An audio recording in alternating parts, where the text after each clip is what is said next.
Bonjour à tous, nous allons aujourd'hui parler de A Beautiful Day de Lynne Ramsay avec Joaquin Phoenix et Ekaterina Samsonov. Alors, le pitch.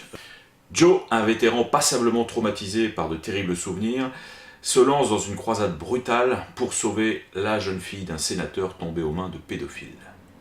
Alors on va parler un peu de Lynne Ramsay, donc c'est une réalisatrice écossaise qui a toujours traité de sujets assez lourds. Son avant-dernier film, We Need to Talk About Kevin, racontait le poids de la culpabilité d'une mère face à son fils coupable d'un septuple meurtre. Voilà, et donc c'était un film assez glaçant, mais qui avait un petit peu soulevé à l'époque l'intérêt du jury du Festival de Cannes. Donc pour résumer, on n'est jamais dans le léger avec Lynne Ramsay, vous l'avez compris. Je sais qu'elle bénéficie en tout cas d'un pass à vie au Festival de Cannes, puisque ça fait 22 ans qu'elle fréquente assidûment les marches du Palais. Alors déjà pour commencer, petite précision, le titre français, A Beautiful Day, oui c'est une invention française, c'est pas du tout le titre original qui est You Were Never Really Here, qu'on pourrait traduire par tu n'as jamais vraiment été là. Alors c'est... bon, en France on aime bien franciser avec de l'anglais, c'est curieux mais c'est comme ça. Alors ce qui est marrant, c'est que le titre original décrit exactement mon état à la sortie de la projection de ce film. Je n'ai jamais eu l'impression d'avoir été là. J'ai eu l'impression de contempler pendant une durée certaine un aquarium vide. Alors, avant d'attaquer la critique du film, je voudrais vous communiquer un petit peu ma vision du cinéma en général. Pour moi, il y a trois grands types de films. Il y a ceux qui prennent ouvertement le spectateur pour un con. Il y a une deuxième catégorie, c'est les films qui prennent le spectateur pour quelqu'un d'intelligent.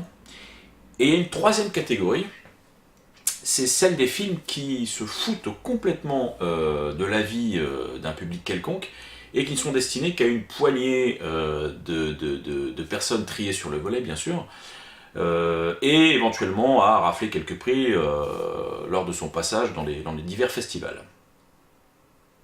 Beautiful Day appartient malheureusement à cette troisième catégorie. Alors c'est un cas d'école en matière de cinéma destiné à masturber quelques snobinards, et le pire c'est que ça marche au vu de la critique française, notamment chez nos amis Les Inrocks ou chez Télérama. Alors on dit souvent que les blockbusters américains sont ultra formatés, ultra balisés, mais il serait temps qu'on se penche quand même sur un certain cinéma indépendant américain, parce que souvent ce cinéma indépendant-là est encore plus formaté. Un blockbuster, c'est en gros une grosse machine à cash, et pour ce faire, c'est une machine à donner du plaisir. Et il y a un certain cinéma d'auteur américain, un cinéma indépendant américain, qui visiblement, pour qui le fait de ne surtout pas donner le moindre plaisir est une sorte de doctrine. Surtout ne jamais donner du plaisir, c'est trop peuple. Voir le récent Mother par exemple, qui est un bel exemple de boursouflure. Alors A Beautiful Day coche toutes les cases de ce cinéma-là. Voilà, c'est un modèle du genre, comme je vous le disais. Donc déjà, on a une intrigue qui est minimaliste, qui tiendrait à peine le coup étendu sur la durée d'un court-métrage. Alors le scénario est pourtant tiré d'un roman, mais on sent bien que la réalisatrice a pris ce qu'elle voulait du roman et en a fait son propre délire. Voilà, pour être tout à fait concret, si on dégraisse le film de tous ces effets esthétiques gratuits, de toutes ces scènes contemplatives qui ne servent à rien, je vous jure, on arrive à sauver 8 minutes de film utile, quoi. Alors le film a le bon goût de ne durer qu'1h25, ce qui limite un petit peu l'ennui. J'avoue que je me suis déjà plus emmerdé au cinéma, par exemple dans l'incommensurable Neon Demon, par exemple, qui était un modèle d'escroquerie cinématographique. Mais voilà, il était temps que ça s'arrête quand même. Alors, autre cliché, le héros étant instable mentalement, on nous gratifie d'une bande originale qui est riche en techno pulsante, en cordes stridentes, arythmiques, voilà, enfin le tout étant destiné à nous mettre dans un certain inconfort.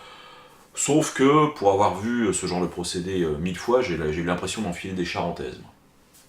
Voilà, et si vous regardez l'affiche, on nous dit que c'est le Taxi Driver du 21e siècle. Alors la réalisatrice y est pour rien, c'est encore du marketing à 2 balles, parce que, mais bon, quand même, la comparaison mérite qu'on s'y attarde.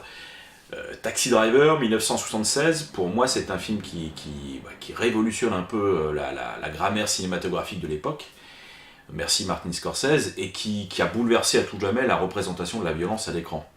Plus rien n'a jamais été pareil dans le cinéma américain. Là, dans le cas de Beautiful Day, on a un film qui applique comme un écolier sage des recettes. Les recettes d'un certain cinéma indépendant américain qui veut se la péter. Par exemple, on plaque des scènes décalées dans l'intrigue. Voilà, il y a par exemple une scène où le héros est couché par terre à côté du mec qui vient de flinguer, et tous les deux reprennent la chanson qui passe à la radio en même temps. Voilà, alors j'avoue qu'elle est plutôt drôle, hein, je me suis prêté, je me suis laissé avoir, j'ai souri, mais voilà, c'est une scène qui est complètement à côté, quoi. On sent qu'elle est là pour remplir. Il n'y a rien de plus terrible que ça quand on a le sentiment que les scènes sont là pour remplir. Horrible. Voilà, autre tic inhérent à ce genre de cinéma, une violence tellement esthétisée qu'elle en devient complètement aseptisée, quoi. C'est Taxi Driver, c'était une violence quand même électrisante qui a remué les gens à l'époque. Hein. Le film n'était pas interdit aux mineurs pour rien lorsqu'il est sorti en France. Là, c'est vu, revu. C'est une représentation de la violence qui est vraiment balisée aujourd'hui, quoi. Et voilà, je comprends pas. Pour moi, tout ça, c'est vraiment des recettes d'un autre temps. Voilà, il faut arrêter avec ça, quoi. Il faut arrêter avec ces tics de mise en scène, de représentation des choses. Enfin, ça devient insupportable, quoi. Alors pourtant, le début du film nous donne de faux espoirs. Hein. Je me suis laissé accrocher. J'ai bien aimé cette façon de dépeindre le personnage sans trop insister. On comprend vite son travail. Bon, en gros, c'est une sorte de détective privé qui travaille de façon assez brutale et voilà, qui règle des situations délicates auprès de gens importants.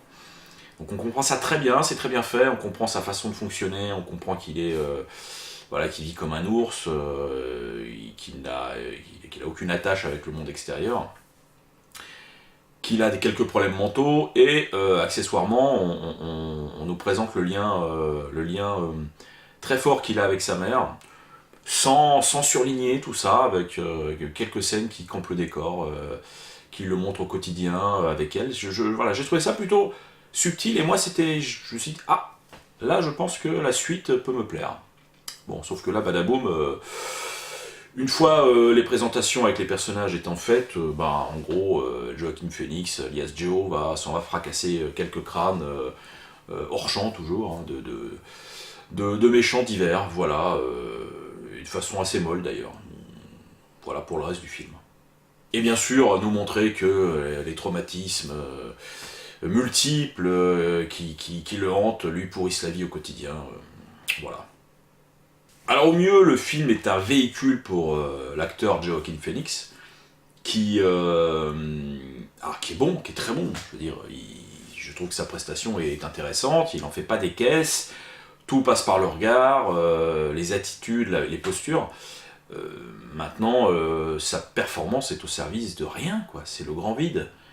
Alors, quelque part, pas tout à fait, puisque le film au moins lui a permis d'obtenir le prix d'interprétation à Cannes au dernier festival. Voilà, et c'est, j'ai envie de dire, mission accomplie, parce que c'est la seule justification à l'existence de ce film. Ce film existe pour gagner des prix, entre autres celui d'interprétation masculine, et puis pour tourner dans les festivals, et puis pour que quelques critiques triés sur hurlés, comme je disais, vraiment on est à la pointe du snobisme, voilà, se paluchent entre eux, quoi. Voilà à quoi sert ce film. Alors j'ai lu que Lynn Ramsay en plus avait tourné le film un peu à l'arrache, le planning de Joaquin Phoenix ne coïncidait pas trop avec les plans de tournage, donc j'ai lu qu'elle avait dû un peu remanier son planning, elle réécrivait les scènes la nuit, le lendemain les acteurs découvraient les scènes.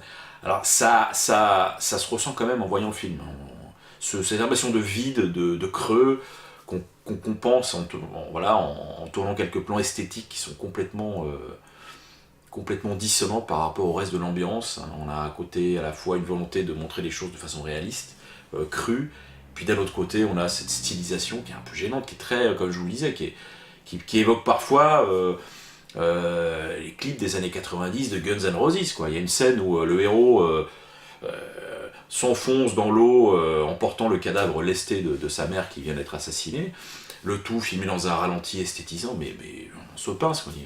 On en est encore là, quoi. On en est encore là. Ou alors des gouttes d'eau qui perlent sur la chevelure de la jeune femme que Joe vient de sauver, ces petites gouttes qui parlent au ralenti sur les cheveux, mais franchement, mais c'est ça le nec plus ultra du cinéma indépendant. On en est là encore aujourd'hui. Pour moi, c'est un film préhistorique, quoi. Voilà. C'est aujourd'hui, les gens vous expliquent que ce film qui est à l'avant-garde. Pour moi, c'est un film préhistorique. Il faut passer à autre chose, réellement.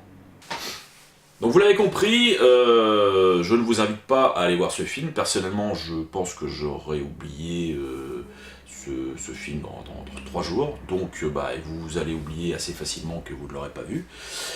Tout ira bien.